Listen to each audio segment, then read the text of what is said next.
Welcome, everybody. My name is Lisa Herrick, and I was the founder of 31st Street in my living room on 31st Street.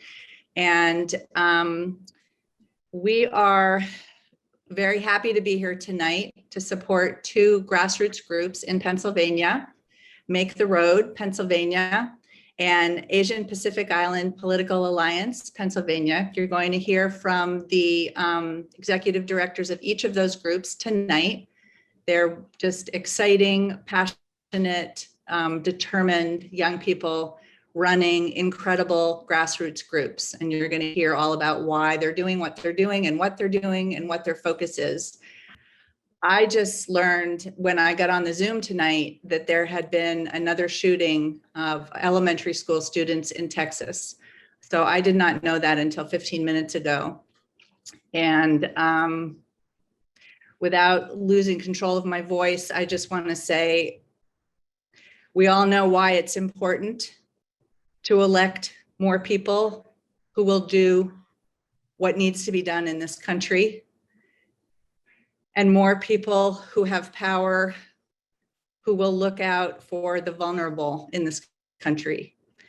And that is why we're here, and that is why we won't stop working, and that is why we are so grateful that you're here with us. We have, turning to the positive, we have already raised about $71,000 for these two grassroots groups from people who have donated before tonight. We're hoping to raise at least $80,000 for each group tonight. So we're hoping to raise well over $100,000 tonight. We have a wonderful showing tonight. There's over 100 of us here tonight. So I think that that is doable. And as Mary Pence, our fundraising leader, says frequently, 31st Street never misses a goal. And remarkably, that is really true. In 5 years, we keep setting goals that I think, how are we going to ever do that? And then our members do that, our contributors do that. And so I am confident that we will raise the money that these two wonderful groups need to do what they do in Pennsylvania. So I'm going to turn it over to Jim Shelton. And then we're going to hear from Mohan Shashadri and Diana Robinson to tell you more about these two specific grassroots groups. Thank you to all of our co-hosts. This is a list of everybody who agreed to be co-hosts and to invite people to come tonight. If your name is missing, we apologize. We are so appreciative of your co-hosting and inviting your friends and family. Thank you for doing that. We wouldn't be here and able to do what we do without you. Jim. Thanks for that. Jim Shelton, I'm the political analyst. Many of you know us and some of you don't, but I'm a retired epidemiologist, and this is now my 3/4 time job pretty much. And it's actually been a great thing for me. So I'm going to go back, and now that you've maybe seen me for a minute, I'm going to put on my share screen again and show you some slides that'll provide some foundation for our wonderful speakers tonight. So can we see that and hear okay? Again, okay. So since many of you don't really know us necessarily all that well, and you've been invited by our co-hosts, I just want to tell you that, you know, we take very seriously trying to find the best investments for you and for ourselves to try to have the best impact to elect Democrats. And that's not necessarily the way that a lot of other money is raised and so forth. And it's not just money, it's also your time and so forth. But some of the principles that we go by are that, you know, we look hard for very strategic opportunities. That's a good part of what I do. And a lot of that is looking for overlooked opportunities. We call it zigging when other people are zagging. Exercising due diligence, which is looking at a lot of evidence, and changing when the evidence changes, and also being very aware of timing, because timing turns out in the election cycle still is so very, very important. And I want to pause for a little bit just to reflect, and I never knew this, but there are a number of deficiencies, ways that could be improved about the way that we Democrats, but a way the system actually does campaigns. First of all, that we're captive to this election cycle, sometimes called boom and bust, of a matter of, you know, a number of months sometime when everything has to be built and then everything has to be torn down. Very isolated, sort of siloed, I call them, campaigns for the most part, that operate rather independently. And I call it top heavy because the very, very large amount of money goes to the sort of more prominent kinds of campaigns, which of course are very important. But they get a whole lot of money.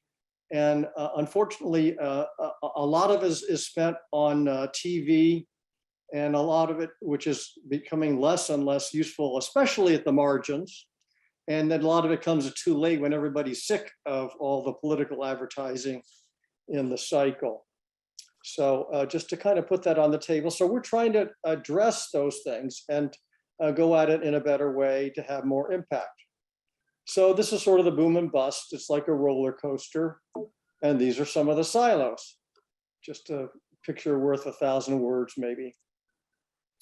And as a result of that, getting back to the timing theme, we spent about the last year doing a number of things, but primarily raising money for state Democratic parties, because it turns out that they're very underfunded and they needed a way to operate on a more full-time basis. And we had a great partner to help us with that.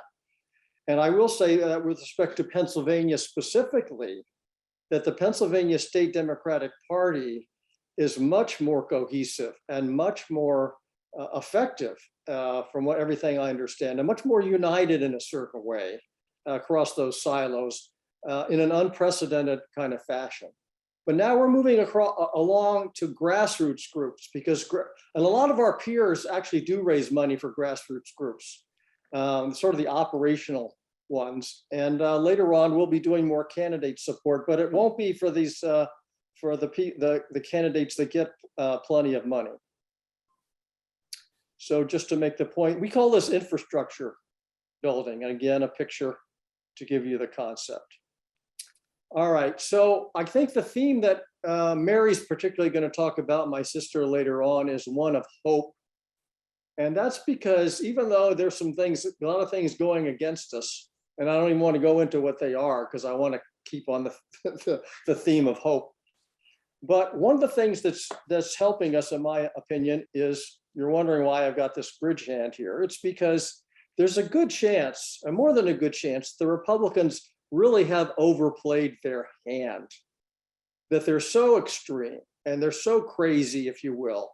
And you know, the overturning of Roe is the latest example, and kind of like the keystone, if you will, of all the crazy things that these folks are espousing. I don't have time to go into that, but this may seem a little extreme, but you know, this tag of MAGA or MAGA Republicans is actually really catching hold. And I think we ought to be using that. And we ought to be putting adjectives like crazy and extremist in front of it, because it's actually true.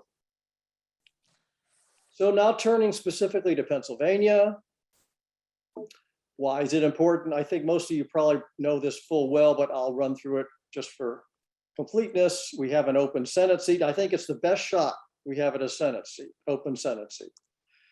We have a great governor, but he's term limited. And so he's what keeps this rogue Republican legislature that they have, or you have, in Pennsylvania. There are key 3 swing House seats that are important there. And there are other things as well, the state Senate, the state House, which has some opportunity because of redistricting. There are much fairer maps than there have been in the previous decade. One Supreme Court case, and also we really need to be prepared for 2024. So we need to have a good infrastructure to get it going, to keep it going. This is a little complicated, but it lays out, for the most part, a lot of what I was just laying out, who the candidates are. And I'm going to talk a little bit about some of them. Of course, we have the governor with Mastriano and the U.S. Senate Fetterman against either Oz or McCormick. And then these three very important House seats, two with incumbents and one an open seat that Connor Lamb is currently occupying. And then we have these legislature seats, and we're down 23 in the House. And that might seem like a lot, but in fact, out of 203 seats, flipping 12 is conceivable. And it certainly could, we should have some improvement with these better maps.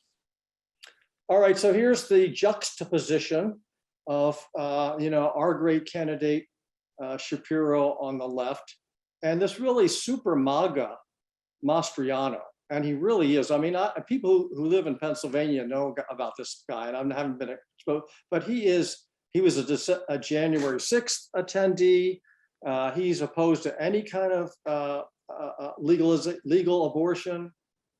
He favors having the legislature basically effectively taking over the election results. So he's really quite extreme. So that's, in a way, that's good, because people in Pennsylvania, a lot of them know this, but you always run the risk that somebody like this could win. So fortunately, we have a really good Attorney General, Josh Shapiro. He's very genuine. He's very well. He's done a lot of good things for the state. People know him. So I think, we just need to work hard for him and the rest of the ticket. And then we have for the Senate, Oz and McCormick. I think, my sense is that Oz is most likely to prevail with his 1,000 or so vote margin or whatever it is. You can't say for sure. My understanding is that he's not such a great candidate. And so that's one reason he didn't win by more. And he didn't really live in Pennsylvania. So again, I'm optimistic that we'll do well against him, but we'll have to do everything we can. Could your transmission be a bit sharper? It's a bit difficult to understand exactly what you're saying. Are other people having trouble with hearing with what I'm saying? No, sorry, ma'am. Oh, I'll talk loud. How's that? That's all I can do, or you can turn up your volume. How about okay, that? sure, thank you. Okay, Yeah. Ms. Nathans, thank you for that. So here's our hero in a way. This is Fetterman, amazing guy. If his heart situation gets him through, he's got some kind of connection. People like him. He's got the culture down. He goes all over the state. He's run statewide. I mean, I think he's a really terrific candidate. And yeah, he definitely has the culture going for him.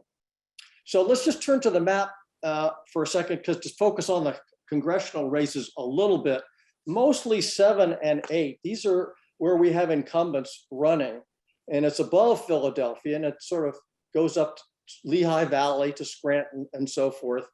And these, our incumbents have tough races. But one key reason why we have selected our grassroots groups, particularly Make the Road, is because there's a very high concentration of Latin voters in this area, and Reading and Allentown and so forth. And that's right where they are. And they're really dynamite set of folks. So that's why related to these maps. So this is like layering, and there are also legislature races in there that they're going to help with, by the way. Okay, so now getting back to kind of one of our general concepts, I call it the three-legged stool, which is that, my view, our view is to have a really effective campaign. You got your candidates, you got the party, but it really helps to have the other folks, the grassroots groups. And that way, the stool stays upright to some extent. So that's why we're doing it. It's a little metaphor.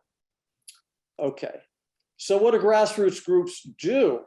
Many of you, I never knew really what these folks do, and I'm not going to have too much time to go into it, but they do the main thing that's called organizing, which is getting volunteers and staff and paid organizers that reach out into the community. they do a lot of what, you can call civic community action and support. And I just think of it as like doing good works, whether it's literacy or helping people with citizenship or food banks. They reach into their community and do good things for those folks, and they're good. It's a good thing that they do that, but it's also good in terms of the other things that they want to accomplish on the political sphere, voter registration, voter education. We're past candidate recruitment, but they do that. And then when it comes time to vote, they mobilize the voters, and they do advocate for good policies that benefit their communities particularly. And here's the thing that's so great. They're there long-term. We can go out and canvass, we can, give money to campaigns that may come and go, but these folks are working hard because they believe in it, and they're going to be a long-term presence and stay connected. Okay, now how do we pick these people? Because there's a lot of grassroots groups, but again, this is my investment thesis for you. We got a priority state, Pennsylvania, of course, and we look for organizations that are up and coming and vigorous. And I hope some of that will come across when they present to you. Strong leadership and execution based on their track record. A belief that if we give them more money, it will make a difference. And we talk to them, we talk to other people. The strategic location that I mentioned, the thing is strategic, I already mentioned make the road. The thing that's strategic about API-PA is that there are API communities that these folks have the ability to reach out to, that otherwise other folks wouldn't really have that ability to reach out to. And why right now? Because it takes time. We have an election in November. It's actually pretty close. And, it takes time to make relationships and so forth for hiring and so forth, setting up things, learning how you do things, things like voter registration that accumulate over time.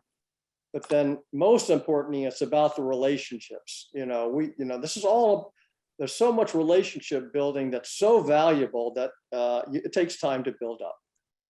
All right, so here's our great folks. Mohan Seshadri, from API-PA, and Diana Robinson from Make the Road PA.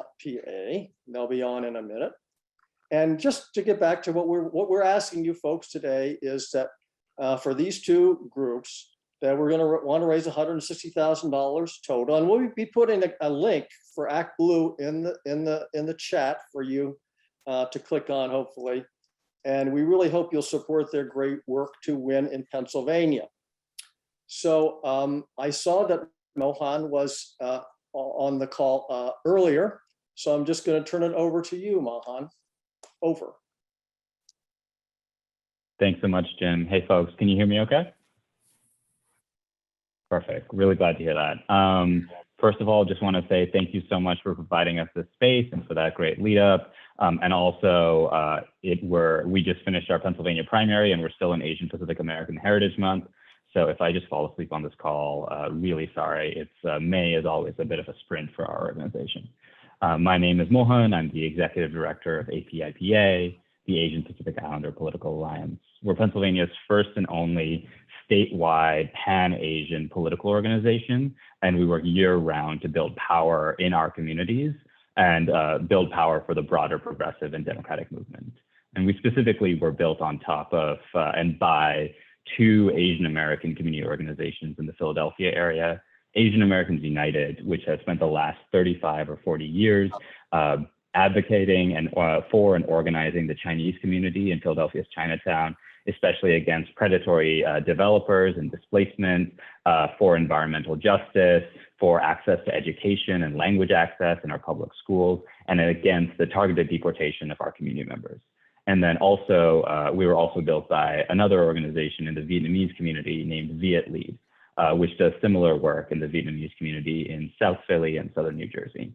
And these two organizations, which collectively have about 50 years of experience in our communities and have spent the last 50 years, winning the trust of our communities, over the last 10 or so years just kept running into again and again the problem of purely nonpartisan, apolitical voter contact and civic engagement in our communities, where they would be working in language in Mandarin, in Cantonese, in Vietnamese, in Lao, and Khmer across Philadelphia to get our community members, get them naturalized, get them registered to vote, talk about why it's so important to vote and how the system works, even being inside the polling place, explaining how to actually pull the lever and all that stuff.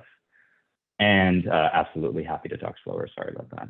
And just time and time again, they would just run into this problem of community members who were not being engaged by any other organization, who were not being engaged by any party, continuously asking them who they should vote for, who the candidates were, and who they need to be voting for in this election. And as nonprofits, they would legally be barred from actually providing any of that information. And then 2016 happened, where for the first time ever, there were billboards in Chinatown in Chinese saying, vote for Donald Trump. There were WeChat messages and WhatsApp messages and Facebook groups dedicated to doing in-language engagement in support of Donald Trump. And in the face of that, organizations that legally can't talk politics, that legally can't say, no, he doesn't have your best interest in mind, can't actually push back on that.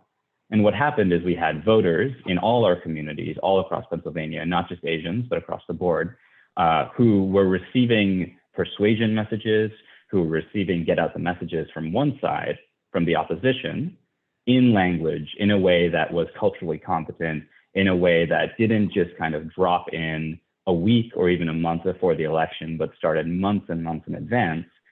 These same voters were not hearing anything from the Democrats and not hearing anything from progressives and from our side, because there wasn't any political infrastructure working on the ground that was able to deliver those messages. And so we spent the last bunch of years pulling together the pieces that became APIPA, our first ever statewide Asian American political organization, to fix that gap and to be the organization that could reach out to our voters year round, that could build base and build trust in our communities, so that when it came time to go to our communities and say, these are the candidates who have your best interest in mind, these are the candidates who are going to listen to your communities and fight for your communities. And on the other hand, these are the candidates that want to deport your communities, that want to gut teachers' unions and public education, that want to destroy the Affordable Care Act and healthcare, that don't support language access and language justice. These candidates are the people you should not vote for. So we publicly launched, after about 3 years of kind of behind the scenes development, in July of 2020. We ended up running the largest Asian American voter contact program in US history, which says so much more about the previous history of Asian American voter contact work than it does about the size of our program. But we were able to sign up 50% of our community members to vote by mail. We were able to double the Asian American vote share in Pennsylvania, doubling Asian American voter turnout for the Democrats. And that doubling was half of President Biden's margin of victory in Pennsylvania. And so we spent the last 2 years building off that success, building off the 1,400 Asian Americans we recruited to volunteer for our phone banking and text banking and organizing across the state, and getting ready for the 2022 election, because we know that this year is yet another do or die, all on the line election for our communities, where if we lose the governor's mansion, Pennsylvania will become a right to work state. On day one, the Republican will ban abortion at the state level, regardless of what happens in the next couple of weeks at the Supreme Court. And they will slowly dismantle any and all access to democracy our communities have and any other voters in Pennsylvania have who aren't willing to vote for Republicans. That's the threat. The opportunity is that if we can pick up enough seats in the state House and the state Senate this year, if we can, through Pennsylvania, elect a US Senator to replace Pat Toomey, who actually can represent our values and stand with our communities, if we make sure that through races like Susan Wild in the 7th Congressional District, through the 8th Congressional District, as well as boosting the Asian American vote in the 1st Congressional District in Bucks County, and the 10th congressional district and the Harrisburg suburbs, we can actually stave off not just the threat of all of this happening in Pennsylvania this year, but also ensure that we are in a sufficiently strong position to make sure that we keep the White House blue in 2024. Because if we don't do that, what is coming down the pike in 2023 is the Republicans sending a constitutional amendment on voter ID to the ballot. If we lose the voter ID fight, it will destroy the voting power in communities of color and immigrant communities, and there goes our chance of winning in 2024. So in order to make sure that that happens, in order to make sure that we replicate our historic success in 2020 and continue doubling Asian American voter turnout, we're building a program that's going to make millions of calls this year. It's going to knock hundreds of thousands of doors. It's going to organize year round, as well as sending as many flights of mail, running digital ads, organizing in these ethnic specific social media echo chambers like WhatsApp, WeChat, Kakao Talk, Viber, and Line. And it's going to do all of that in 15 different languages, because 78% of Asians in Pennsylvania speak a language other than English at home. And what we found through years and years of doing this work is that, yes, we're able to have basic conversations about voting with our communities, but when it comes to actually long-term growth and persuasive conversations about the issues, persuasive conversations that actually get folks fired up to vote and tell them, who, and explain who they should actually be voting for, our people are so much more comfortable having those conversations in the language that they grew up on, in the language they speak to their families in. And that's why we work in 15 different languages. So happy to answer any and all questions. But again, thank you so much for providing us this platform. I'm really excited to work with you and throw down with you this year to make sure that we keep Pennsylvania blue at every level of the ballot. Great. Okay, thanks, Mohan. Now we're going to shift to my lovely sister, Mary, who has some words for us. My name's Mary Pence, and I am going to share my screen. And I just want to reiterate that in just a moment, we're going to be hearing from Diana Robinson. But first, I want to talk to you about hope. And I'm borrowing extensively from a May 20th opinion piece by Robert Cutter, which ran in the New York Times. Mr. Cutter is of the view that the midterm jinx is not inevitable. And he makes 6 points. First, that the standard political wisdom may not be a good guide to the outcome of the midterms in 2022. Secondly, that the former president is just as likely to divide Republicans as he is to energize them. And even if the former president's lunacy doesn't wake up Democrats, abortion being banned in half the country will. Democrats are going to be more competitive in November of 2022 because women will be galvanized. And not just Democratic women, but independent and Republican women as well. There are relatively few swing voters these days, but there are dozens of swing districts. And how they swing is going to depend heavily on turnout. And that's why we are here tonight raising money for these two amazing grassroots groups who have the ability, as you just heard, to connect with, in language, and turn out unique groups of voters not easily reached and motivated by other means. So now that I've given you hope for November, I want to connect that hope with generosity. With that hope firmly fixed in your mind, I am asking the following question of each of you on this call. Will you take action to make a difference in these midterm elections at this inflection point in the history of our democracy? For my husband, Dan, and for me, that action has been contributing $4,000 to API PA and $4,000 to Make the Road. Their organizers will connect with these unique voters in a way that we are unable to do. We need only contribute some of our money.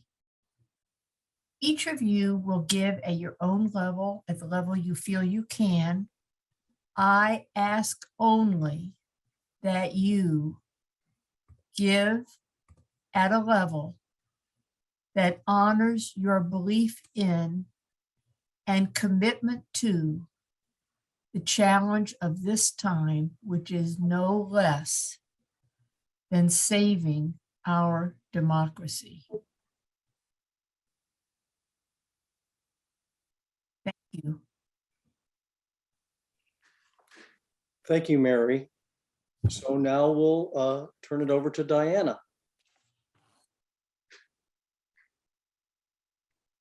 Thank you, Jim. Thank you, Mary. I'm Diana Robinson. I'm the Civic Engagement Director at Make the Road, Pennsylvania, and the Political Director at Make the Road Action, Pennsylvania. We are a community organization in Pennsylvania. We have organizing centers in Allentown, Reading, and Northeast Philadelphia, and we're looking to expand to Luzerne County, Hazleton. The majority of our members are Latino from Central America, South America, and Mexico, and other countries in the Caribbean. And we have about 10,000 members across the state. And really our work focuses a lot of what Mohan shared is how do we ensure that our communities have access to the ballot, understand how to vote, where to vote, and when to vote, and have the information they need to make the decisions that they need to make when they get to the ballot. I myself am a daughter of immigrants. My mother is from Dominican Republic, my dad from a small island that's part of Colombia. And this is something that's truly strongly connected to my own life experience and why this work is so important. My mom became a naturalized citizen in the 1990s. And since then, she's voted in every election that she's had the opportunity to vote in. And I think a lot of our members at Make the Road is the same way. They take so much pride in being able to vote and being able to participate in our democracy. And so this work is essential for us to get out there and talk to people about voting, why it's important and about these candidates. As Mohan mentioned, we just had a primary. We're still recovering. And there's still a lot of tight races and things are still waiting to hear what's going to happen. So particularly for us at Make the Road, we had two really important local races that we were part of. One of them was in Berks County in the city of Reading that is about almost 70% Latino. And we were able to knock on doors for Joanny Cepeda Fretis, who is running for House District 129 for state representative. And she won. And that was because of the thousands of doors that our members knocked on to make sure that she became the Democratic nominee. And there's an opportunity to flip that seat. We have ahead of us a big battle against the Republican candidate in the general election. But there's an opportunity to have two Latino candidates, state representatives from Berks County representing the city of Reading. So it's a historic moment for Berks County, for Pennsylvania, but also for our organization that started in 2014 and has invested time and resources and efforts into ensuring that we're electing representatives that represent our community, our values, and our progressives that are going to fight for our communities. And so for us, that's really important. Similarly, in Senate District 14 in Lehigh County, we have the opportunity to also potentially have a Democrat elected to that seat, Tara Zurinsky. That's the candidate we endorsed in that race, but that's a race that's also being watched right now. It's about 100 vote difference between her and the other Democratic candidate. And some of you may have seen that recently the court decided in the state of Pennsylvania that mail-in ballots that did not have dates would be counted. So there's a lot going on in Pennsylvania. And so for us, we're invested in talking to our communities. As Mohan said, we are the most trusted messengers to knock on doors, to talk to other community members about the importance of going out and voting for candidates that are gonna fight for our communities. Oftentimes, our communities are an afterthought. No one's thinking about persuading them. Nobody's thinking about that they need to get this information. And so someone's at their door 2 weeks before an election to tell them to go out and vote. And then people don't feel they have the information to do so. They don't feel confident in going out to vote. And so that's why it's so important for us to be able to knock on doors, get out early, educate people about the candidates and why these elections are so important. And that's what we have been doing. And I think something that is a misconception is thinking that, the block of Latino voters are a monolith, that they all have share the same values and have the same ideas. And that's not true. And they need to be persuaded as well. And I would advocate that they are potential swing voters because the Republican Party is actively trying to swing them to be Republicans. And we've seen the rise of Latino men voting Republican. So we have a lot of work to do, and we need to do that work, talk to our communities, be trusted messengers, have those conversations where people have the information they need. We have the facts and the track record to show communities like, hey, these candidates and this party has done this. They've been able to support us in these ways, and this party has not. So I think sticking to the facts and being able to talk to our communities about that is important. But one of the key things, and as an organizer, something you learn early on is that you have to listen to community members to hear what are the issues that are important to them and what is it that's going to move them. So again, I emphasize this is why it's so important for us to have these conversations with our community members to give them the information they need to make informed decisions. In addition to that, I think something that's really important to us is ensuring that we're also sharing all the information that's needed for people to actively engage in our democracy. We're actively defending voting rights, ensuring that we have vote by mail, ensuring that people can drop off ballots at drop boxes, and that continues to be a fight that we have to continue having. So a lot is at stake, but like Mary said, there is hope. I think there's opportunities for us to come together and really challenge this system that is often trying to oppress us. And there's a great opportunity to really galvanize and really support and give the tools that are needed for people of color across Pennsylvania, which currently make up almost 28% of the population in the state, which has grown significantly. And especially the Latino community across the state of Pennsylvania has grown significantly. So they're an important block of voters that we need to be talking to, that we need to be persuading. And our goal for this year, where we want to knock on 450,000 doors, we want to make 300,000 calls, and we want to send at least 250,000 texts to voters to get them out to vote. In 2020, we had the pandemic and had to shift all our work remote, but we're still successful in our outreach efforts. We were able to connect with 92,000 voters, and of those 92,000 voters, 80% of them went out and voted, and 10,000 of those voters were new voters.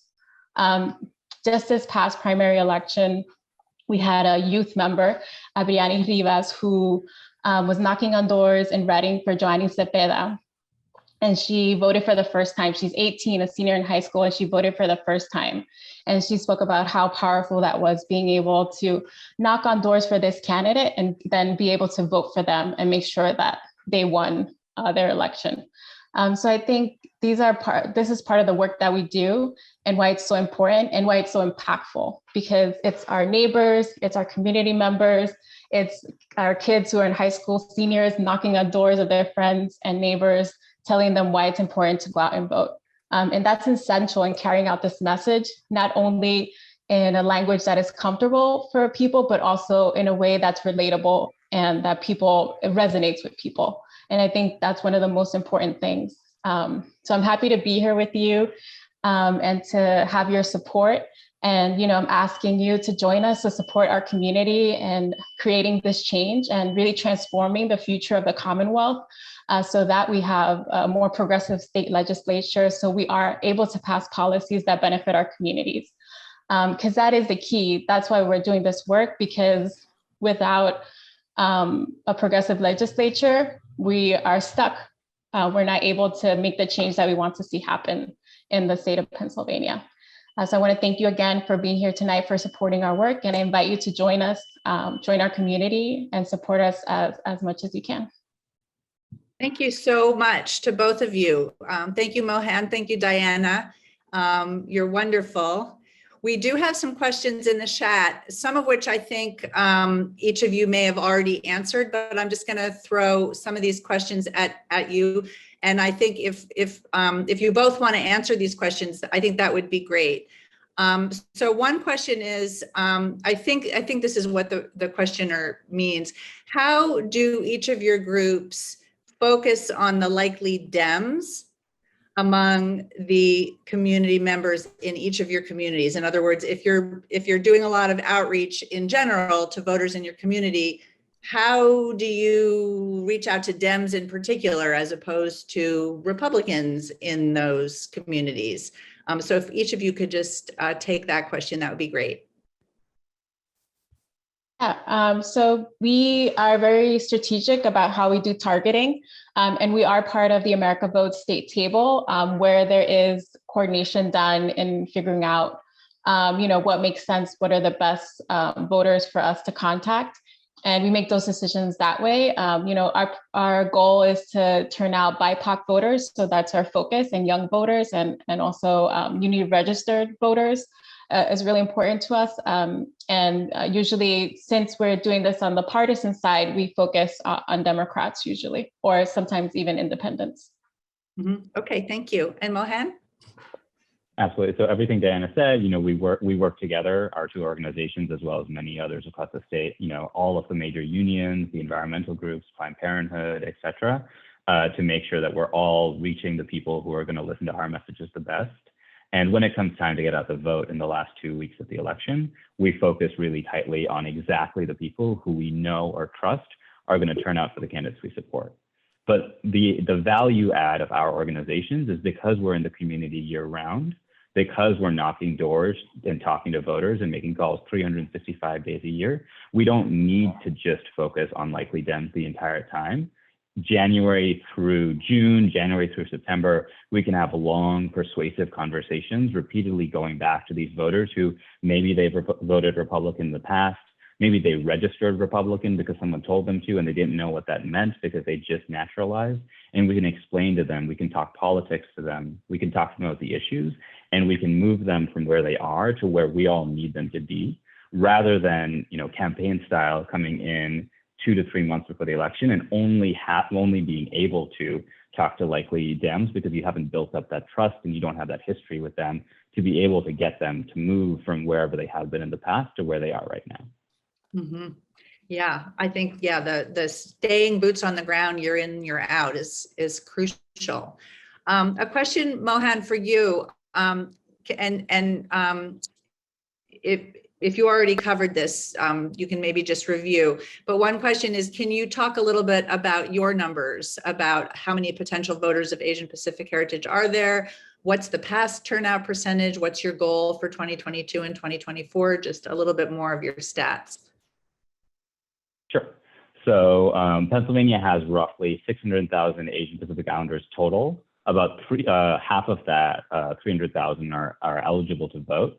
And in the past, Asian voters in Pennsylvania have typically followed the rule of 50%, where of however many Asians there are in Pennsylvania, 50% of that are eligible to vote, 50% of that group is registered to vote, and 50% of that group actually turn out to vote. So in 2016, for example, between 50 and 66,000 Asian Americans turned out to vote total in Pennsylvania in the 2016 election. In 2020, by a combination of that constant rigorous outreach and being able to work in language to sign up our communities up to mail, we were able to smash that turnout, turning our folks out at roughly 75 to 78% of our total voting population, which meant roughly 117,000 voters. Now, Trump won Pennsylvania by 44,000 votes in 2016. So by doubling that Asian turnout and making sure that doubling went to President Biden, we were able to deliver half of President Biden's margin of victory in Pennsylvania. And then I think I saw in the chat a question about our goals for this year, where we're committed to once again making sure that the Asian American vote share of the total electorate is doubled at 2%, and that that 80% of our voters go for Democratic candidates this year. Oh, that's great. You guys really, you know your stuff. You inspire confidence because you're on it. Let's see, other questions that I am missing. If you have a question and you haven't put it in the chat and you want to just unmute, feel free to go ahead and do that and direct your question to Diana or Mohan. Oh yeah, Lisa, I see a question in the chat that says, what are the issues most important to the Asian Pacific community and the Latino community? Great. So for the Latino community, what we found in polling that's been done by some partner organizations is that similar to other working class people across the country, major issues are jobs and the economy, and also education and safe, affordable neighborhoods and housing have come up as top issues for folks in our community. So, that's why I emphasize that, there's a lot of unity that can be built. Just talking to Latino voters is similar to talking to other working class people, and their issues that impact them are similar. And that, sometimes there's this divide that doesn't need to exist. Like there's this messaging that's very clear that people are concerned about jobs, the economy. They want to ensure that their kids can go to good schools, and they want to ensure that their neighborhoods are safe and affordable, and that they're not being pushed out of where they live. I'll pass it to you, Mohan. And I would echo everything Diana said yet again. Thank you. Our voters want what everyone else wants, right? Like we want safe safe communities. We want healthy families. We want our communities to be strong. When we, in poll after poll, in focus group after focus group, and when last year we actually ran a first of its kind issue survey in 15 different languages to actually for the first time talk directly to our communities and ask them what they wanted and needed out of state government. They told us they wanted healthcare for all, regardless of immigration status. They told us they wanted an end to gun violence. They told us they wanted communities that were environmentally safe without lead in the water and asbestos in the walls, because when our refugee communities were first resettled in Pennsylvania, they were resettled in areas where the government in the 70s and 80s knew there was environmental pollution and environmental degradation and chose to resettle our Southeast Asian refugee communities there because they didn't think that our folks would be able to put up a fight and advocate and fight back against that environmental pollution. And so, we find that across the board, our communities are progressive, but with an engagement gap, right? We're progressive, but with an outreach gap. And when we have those long conversations about the issues in language in a way that meets them where they're at, we're able to get our folks mobilized and fired up and ready to get on the vote for the candidates who are going to fight for those issues and fight for those policies. Mm-hmm. Mm-hmm. There's a podcast, and I know, Diana, you were just a guest on the podcast by Nancy Burnham called New Faces of Democracy. And I think the two of you are two of the new faces of democracy. Very grateful that you exist, grateful for all the work that you're doing.